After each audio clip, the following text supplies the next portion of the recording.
I recently moved to a different city and I want to tell you how that experience is going. I moved from New York City to Miami, Florida. Or in other words, maybe more so Broward. I'm still learning the terms in the different places. I was born and raised in Brooklyn, New York, and I rep Brooklyn hard. I was living in Queens for about 4 years until I eventually transitioned to Pembroke Pines, and more so where I am now, I moved a little bit further up north. I am a diehard New Yorker, and I understand how people could get frustrated when they hear why you want to leave New York. But this is my truth, this is my story, and I want to share some reasons of why I left New York City. Reason number one: when I was in New York City for these last few years, I was a MTA operator operating the buses in Brooklyn, New York, and some places in Queens. And what I saw was zombies. Being an operator in the city, you get to see people as they enter their commute to work. And obviously you'll have the ones who have a smile on their face, the ones who have an energy to them. And you'll see that, you'll run into that everywhere. But what I mostly ran into were people who came on the bus and immediately shut off their brains as if nothing mattered. And I think that hustle and bustle mentality often puts us in that box, but it's as if we shut off our brains for the rest of our life and we enter this cycle of a rat race and we just go with the flow until we retire. There was times where we had to make a detour and I had to make an announcement on the intercom.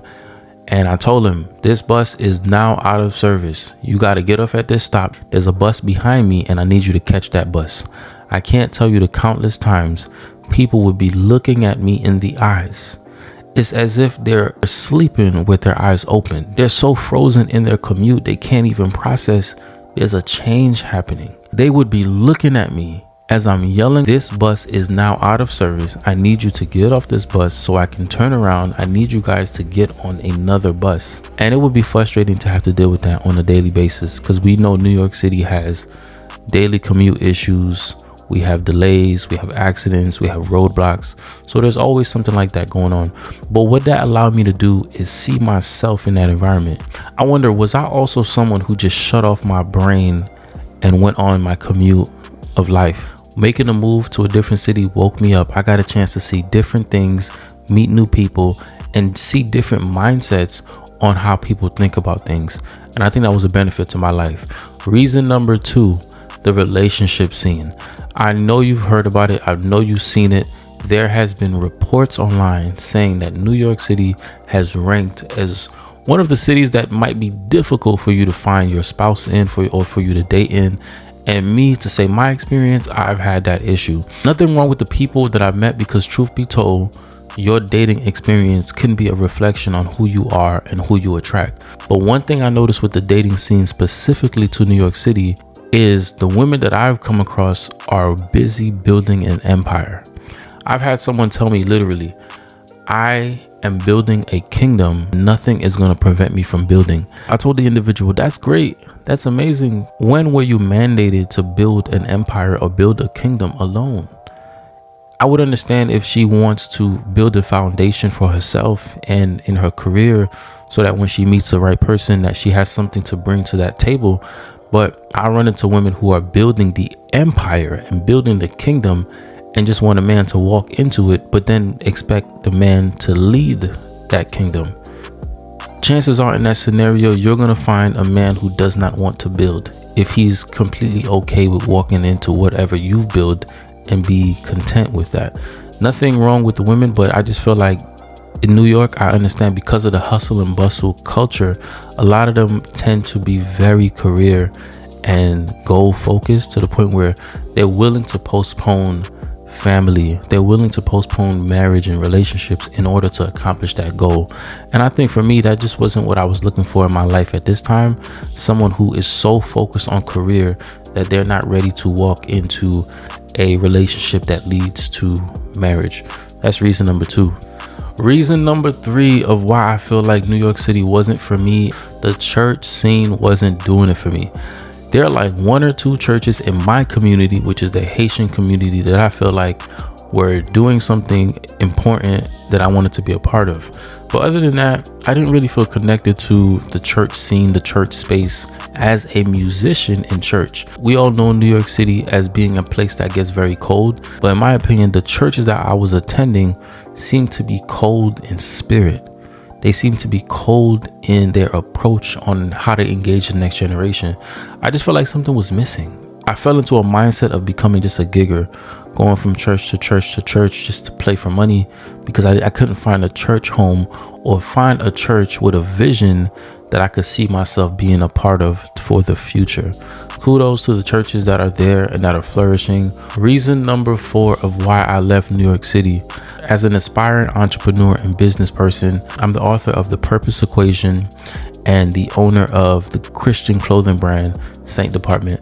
And I just see as a business owner, entrepreneur, I see more benefits for being in Florida. We know the tax laws are real strict in New York City. We know that there are so many laws that prevents business owners from flourishing. And I think the competition scale in New York City is survival of the fittest. More so in Florida, it's more of a connection and network, and it's more of an open environment for you to build something that can serve the people who want your services for whatever you provide. I feel like there's more of a support system here as well too in my community as it relates to ministry and entrepreneurship. So I felt like it was a place that I could flourish in regards to business. I got an example of how it could be hard for you to grow in New York City when it comes to business. We could look at a big company like Airbnb and see how they're doing great, and we could see how a lot of people love their services. But currently in New York City, you can't even book an Airbnb in New York City as far as the 5 boroughs. When I went there recently, luckily I found an Airbnb in Queens, New York, and the owner told me that they had to go through so many loops and list the property in a certain way in order for it to be available for renting. But generally speaking, they're getting rid of Airbnbs in New York City.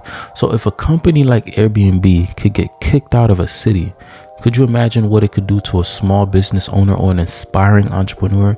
It's a tough city to start your brand or your business. If you have an established name and an established brand, I wouldn't say that could be an issue for you. Reason number 5 of why I moved out of New York City was the daily lifestyle. Anyone who's been to New York City knows that there's a roughness, there's a grind, there's a griminess to the city that just comes with the nature of being in New York. I saw a video on TikTok with this guy doing the most simplest thing. He was literally just going grocery shopping. He got on the bus and he went to like Target and he did his grocery shopping.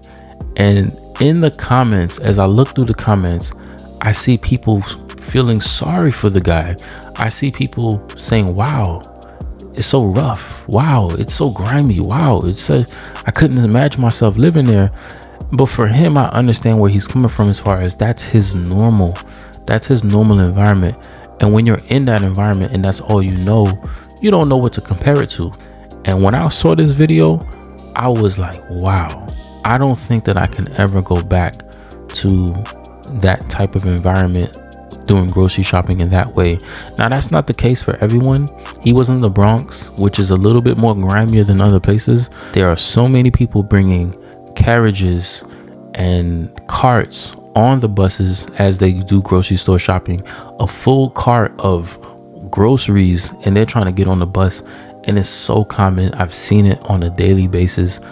So I know that this video is true, and I'm saying that I couldn't do it, and I commend those who can do it. So all in all, there's no bad blood between me and my city. We call it the Big Apple. We call it the Brick City, and that city has made me who I am. I've learned to be a passionate speaker. I've learned to be direct with people. I've learned to be myself in any environment, and wherever I go in this world, whether it be Florida or whether it be a different country, I'm going to be proud to rep that I'm from New York City, and that holds validity around the world. They don't say that if you make it in New York, you can make it anywhere for no reason. There's a truth to it. It's the concrete jungle for a reason. Kudos to the ones who are flourishing and who are thriving in New York City. I would say that as God begins to grow my brand and my business, I would love to own properties in New York. I would love to put my family, my mom, in a great position to where they're able to live comfortably in properties that we own. So there will always be a connection to New York City. I just wanted to share how I felt God was pushing me in a direction, not for me to just leave a city, but it was for me to walk into my purpose. I want to use Jonah as an example. If you're running from what God has told you to do, you are in a Jonah situation, and God will send waves and he will send whales to put you in position to follow what he called you to do. In that season of my life, so many things were happening to me, and I was able to understand that I was rebellious against what God told me to do. And now that I'm out of my comfort zone and I've been starting to walk into my purpose, I repented in my own way in the belly of the fish to say, God, you called me to speak to your people. I wanted to run because I felt I was shy. I wasn't prepared. I wasn't good enough. But you have called me, and you said changing your environment will change your perspective. And that's what I did. And wherever you are, if you feel like there's something more for you to do, but your environment is holding you back, maybe God is telling you that he's looking for you to change your mind so that he can change your life. Before he changes your life, you must change your mind. Repent means to change your mind, change your thinking to a different thinking. And that is what I did when I made my decision to leave and move into where I believe God has called me to be. If you made it this far, thank you for watching. Feel free to subscribe to the channel and join me on this journey of walking into purpose.